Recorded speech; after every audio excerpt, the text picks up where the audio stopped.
Dieu est infiniment bon, et toutes ses œuvres sont bonnes. Cependant, personne n'échappe à l'expérience de la souffrance, des maux dans la nature, qui apparaissent comme liés aux limites propres des créatures. Et surtout, à la question du mal moral. D'où vient le mal?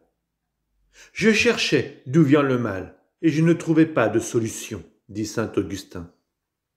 Et sa propre quête douloureuse ne trouvera d'issue que dans sa conversion au Dieu vivant. Car le mystère de l'iniquité ne s'éclaire qu'à la lumière du mystère de la piété. La révélation de l'amour divin dans le Christ a manifesté à la fois l'étendue du mal et la surabondance de la grâce. Nous devons donc considérer la question de l'origine du mal en fixant le regard de notre foi sur celui qui seul en est le vainqueur. Le péché est présent dans l'histoire de l'homme. Il serait vain de tenter de l'ignorer ou de donner à cette obscure réalité d'autres noms. Pour essayer de comprendre ce qu'est le péché, il faut d'abord reconnaître le lien profond de l'homme avec Dieu. Car en dehors de ce rapport, le mal du péché n'est pas démasqué dans sa véritable identité de refus et d'opposition face à Dieu, tout en continuant à peser sur la vie de l'homme et sur l'histoire. La réalité du péché, et plus particulièrement du péché des origines, ne s'éclaire qu'à la lumière de la révélation divine. Sans la connaissance qu'elle nous donne de Dieu, on ne peut clairement reconnaître le péché, et on est tenté de l'expliquer uniquement comme un défaut de croissance, comme une faiblesse psychologique, une erreur, la conséquence nécessaire d'une structure sociale inadéquate, etc. C'est seulement dans la connaissance du dessein de Dieu sur l'homme que l'on comprend que le péché est un abus de la liberté que Dieu donne aux personnes créées, pour qu'elles puissent l'aimer et s'aimer mutuellement. Avec la progression de la révélation, est éclairée aussi la réalité du péché. Bien que le peuple de Dieu de l'Ancien Testament ait abordé la douleur de la condition humaine à la lumière de l'histoire de la chute, narrée dans la Genèse, il ne pouvait pas atteindre la signification ultime de cette histoire, qui se manifeste seulement à la lumière de la mort et de la résurrection de Jésus-Christ. Il faut connaître le Christ comme source de la grâce, pour reconnaître Adam comme source du péché. C'est l'Esprit Paraclet, envoyé par le Christ ressuscité, qui est venu confondre le monde en matière de péché, en révélant celui qui en est le Rédempteur. La doctrine du péché originel est pour ainsi dire le revers de la bonne nouvelle que Jésus est le sauveur de tous les hommes, que tous ont besoin du salut, et que le salut est offert à tous grâce au Christ. L'Église qui a le sens du Christ sait bien qu'on ne peut pas toucher à la révélation du péché originel sans porter atteinte au mystère du Christ. Le récit de la chute utilise un langage imagé, mais il affirme un événement primordial, un fait qui a eu lieu au commencement de l'histoire de l'homme. La révélation nous donne la certitude, de foi, que toute l'histoire humaine est marquée par la faute originelle, librement commise par nos premiers parents. Derrière le choix désobéissant de nos premiers parents, il y a une voix séductrice, opposée à Dieu, qui par envie les fait tomber dans la mort. L'Écriture et la tradition de l'Église voient en cet être un ange déchu, appelé Satan ou diable. L'Église enseigne qu'il a été d'abord un ange bon, fait par Dieu. Le diable et les autres démons ont certes été créés par Dieu naturellement bons, mais c'est eux qui se sont rendus mauvais. L'Écriture parle d'un péché de ces anges. Cette chute consiste dans le choix libre de ces esprits créés, qui ont radicalement et irrévocablement refusé Dieu et son règne. Nous trouvons un reflet de cette rébellion dans les paroles du tentateur à nos premiers parents. Vous deviendrez comme des dieux. Le diable est pécheur dès l'origine, père du mensonge. C'est le caractère irrévocable du choix des anges, et non un défaut de l'infinie miséricorde divine, qui fait que leur péché ne peut être pardonné. Il n'y a pas de repentir pour eux après la chute, comme il n'y a pas de repentir pour les hommes après la mort. L'Écriture atteste l'influence néfaste de celui que Jésus appelle l'homicide des origines, et a même tenté de détourner Jésus de la mission reçue du Père. C'est pour détruire les œuvres du diable que le Fils de Dieu est apparu.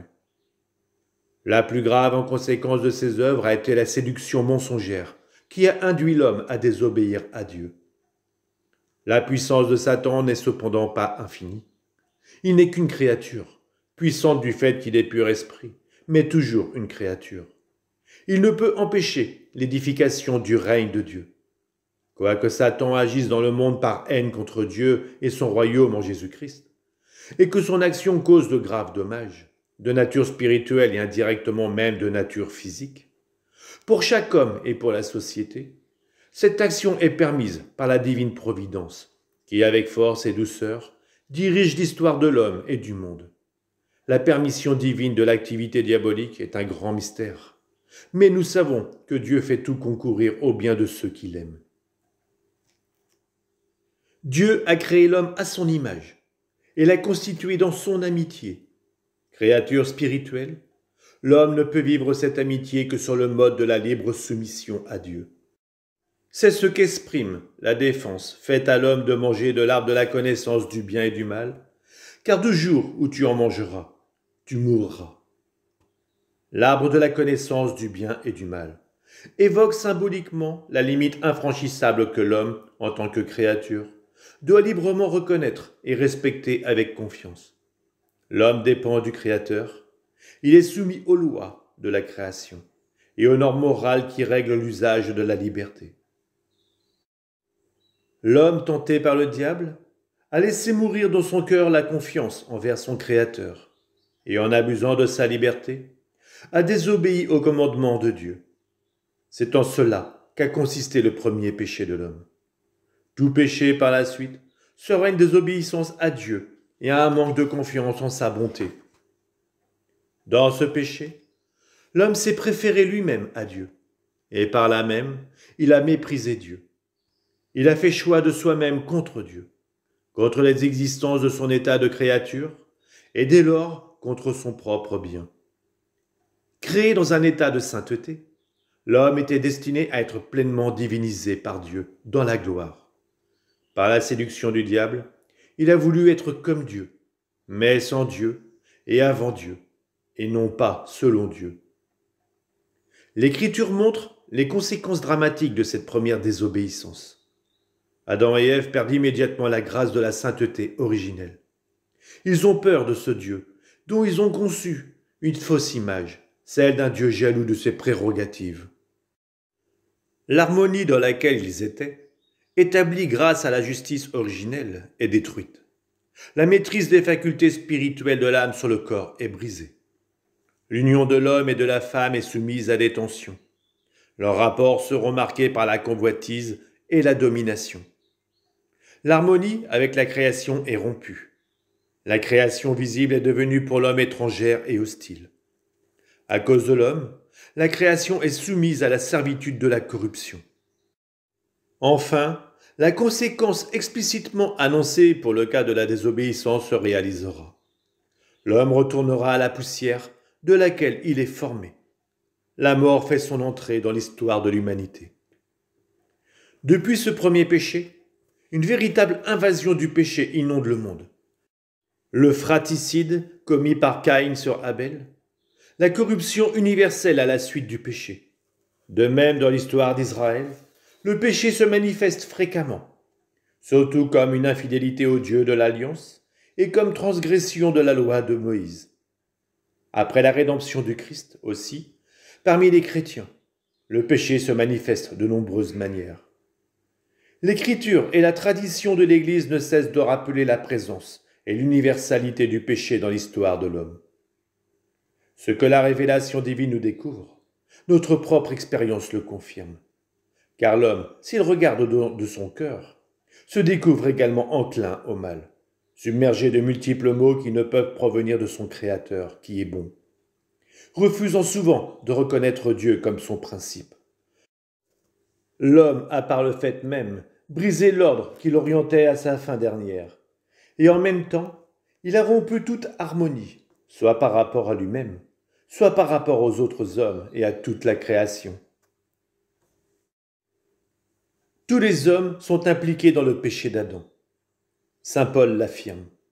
Par la désobéissance d'un seul homme, la multitude, c'est-à-dire tous les hommes, a été constituée pécheresse. De même que par un seul homme, le péché est entré dans le monde et par le péché la mort, et qu'ainsi la mort est passée en tous les hommes, du fait que tous ont péché. À l'universalité du péché et de la mort, l'apôtre oppose l'universalité du salut dans le Christ. Comme la faute d'un seul a entraîné sur tous les hommes une condamnation, de même, l'œuvre de justice d'un seul, celle du Christ, procure à tous une justification qui donne la vie. À la suite de saint Paul, l'Église a toujours enseigné que l'immense misère qui opprime les hommes et leur inclination au mal et à la mort ne sont pas compréhensibles sans leur lien avec le péché d'Adam et le fait qu'il nous a transmis un péché dont nous naissons tous affectés et qui est mort de l'âme. En raison de cette certitude de foi, l'Église donne le baptême pour la rémission des péchés, même aux petits-enfants qui n'ont pas commis de péché personnel. Comment le péché d'Adam est-il devenu le péché de tous ses descendants? Tout le genre humain est en Adam, comme l'unique corps d'un homme unique. Par cette unité du genre humain, tous les hommes sont impliqués dans le péché d'Adam, comme tous sont impliqués dans la justice du Christ. Cependant, la transmission du péché originel est un mystère que nous ne pouvons comprendre pleinement. Mais nous savons, par la révélation qu'Adam avait reçue la sainteté, et la justice originelle, non pour lui seul, mais pour toute la nature humaine. En cédant au tentateur, Adam et Ève commettent un péché personnel, mais ce péché affecte la nature humaine, qu'ils vont transmettre dans un état déchu. C'est un péché qui sera transmis par propagation à toute l'humanité, c'est-à-dire par la transmission d'une nature humaine privée, de la sainteté, et de la justice originelle. C'est pourquoi le péché originel est appelé péché, de façon analogique. C'est un péché contracté et non pas commis, un état et non pas un acte. Quoique propre à chacun, le péché originel n'a en aucun descendant d'Adam un caractère de faute personnelle. C'est la privation de la sainteté et de la justice originelle. Mais la nature humaine n'est pas totalement corrompue. Elle est blessée dans ses propres forces naturelles, soumise à l'ignorance, à la souffrance et à l'empire de la mort. Et inclinée au péché, cette inclination au mal est appelée concupiscence. Le baptême, en donnant la vie de la grâce du Christ, efface le péché originel et retourne l'homme vers Dieu. Mais les conséquences pour la nature, affaiblie et inclinée au mal, persistent dans l'homme et l'appellent au combat spirituel. La doctrine de l'Église sur la transmission du péché originel s'est précisée surtout au Ve siècle, en particulier sous l'impulsion de la réflexion de saint Augustin contre le pélagianisme, et au XVIe siècle en opposition à la réforme protestante. Pélage tenait que l'homme pouvait, par la force naturelle de sa volonté libre, sans l'aide nécessaire de la grâce de Dieu, mener une vie moralement bonne. Il réduisait ainsi l'influence de la faute d'Adam à celle d'un mauvais exemple.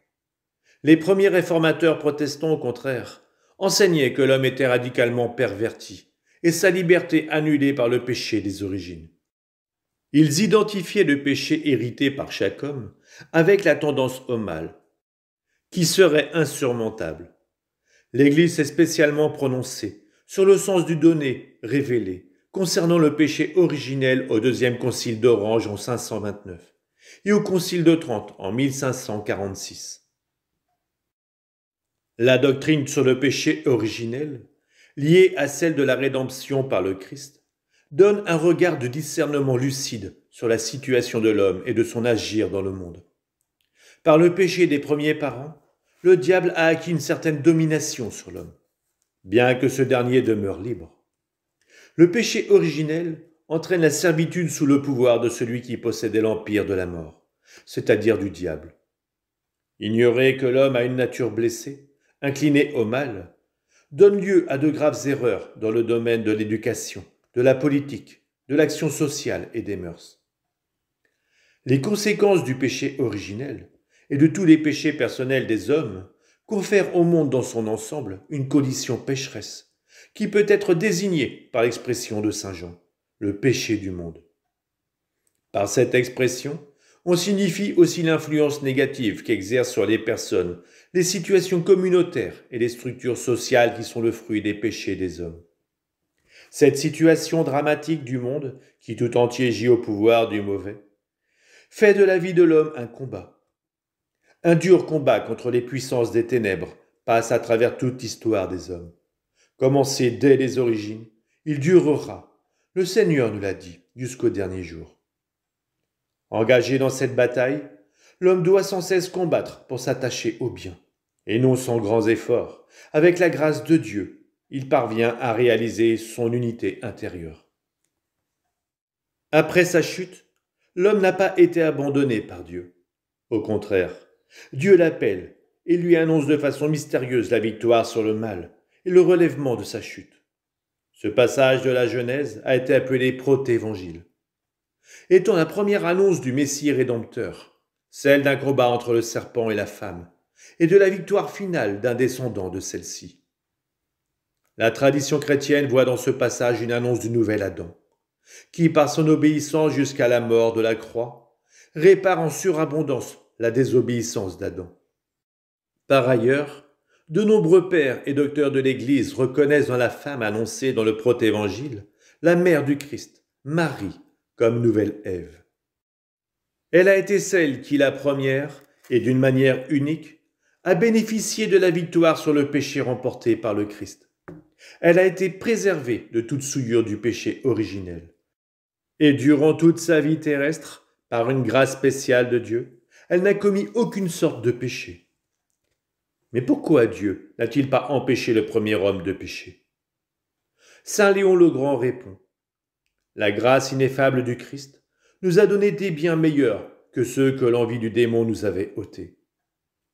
Et saint Thomas d'Aquin: rien ne s'oppose à ce que la nature humaine ait été destinée à une fin plus haute après le péché. Dieu permet en effet que les maux se fassent pour en tirer un plus grand bien. D'où le mot de saint Paul: là où le péché a abondé, la grâce a surabondé. Et le chant de l'exultète: ô heureuse faute qui a mérité un tel et un si grand Rédempteur. En bref, Dieu n'a pas fait la mort. Il ne se réjouit pas de la perte des vivants. C'est par l'envie du diable que la mort est entrée dans le monde. Satan, ou le diable, et les autres démons sont des anges déchus pour avoir librement refusé de servir Dieu et son dessein. Leur choix contre Dieu est définitif. Ils tentent d'associer l'homme à leur révolte contre Dieu. Établi par Dieu dans un état de sainteté, l'homme séduit par le malin, dès le début de l'histoire, a abusé de sa liberté, en se dressant contre Dieu et en désirant parvenir à sa fin hors de Dieu. Par son péché, Adam, en tant que premier homme, a perdu la sainteté et la justice originelle qu'il avait reçue de Dieu, non seulement pour lui, mais pour tous les humains. À leur descendance, Adam et Ève ont transmis la nature humaine blessée par leur premier péché, donc privée de la sainteté et la justice originelle. Cette privation est appelée péché originel. En conséquence du péché originel, la nature humaine est affaiblie dans ses forces, soumise à l'ignorance, à la souffrance et à la domination de la mort, et inclinée au péché, inclination appelée concupiscence. Nous tenons donc avec le Concile de Trente que le péché originel est transmis avec la nature humaine, non par imitation, mais par propagation, et qu'il est ainsi propre à chacun. La victoire sur le péché remportée par le Christ nous a donné des biens meilleurs que ceux que le péché nous avait ôtés. Là où le péché a abondé, la grâce a surabondé. Pour la foi des chrétiens, ce monde a été fondé et demeure conservé par l'amour du Créateur. Il est tombé, certes, sous l'esclavage du péché, mais le Christ, par la croix et la résurrection, a brisé le pouvoir du malin et l'a libéré. Ce qu'Adam et Ève ont perdu, en fait, quand ils ont péché, c'est la divine volonté. Ils ont voulu faire leur propre volonté sous l'inspiration du diable, qui les a tentés, et en faisant leur propre volonté, ils sont sortis de la volonté de Dieu, alors qu'ils vivaient en harmonie, Dieu en eux, eux en Dieu. C'est pourquoi d'ailleurs Dieu avait créé d'ailleurs l'homme. C'était pour vivre en l'homme, qui trouve son ciel en l'homme. Et le paradis de Dieu, en fait, c'était l'homme. Et le paradis de l'homme, c'était Dieu.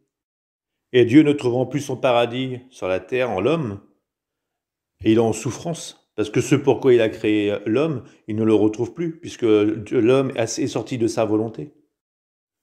Aujourd'hui, il est donné à l'homme de revivre dans la divine volonté. Et justement, ce don qui nous est donné, et Jésus l'a fait par Luisa Piccarreta. Il suffit juste de lire le livre du ciel. Et elle est en ce moment en procès de béatification, donc reconnue par l'Église, donc ce n'est pas une bêtise. Et Jésus nous redonne vraiment le don de la divine volonté. Il donne à l'homme de pouvoir revivre dans sa divine volonté. Et ce n'est plus de faire sa volonté, mais de vivre dans sa divine volonté, comme faisaient Adam et Ève avant la chute. Mais on ne peut pas faire une chose qu'on ne connaît pas, donc il faut lire le livre du ciel pour pouvoir y vivre. Voilà, Dieu vous bénisse.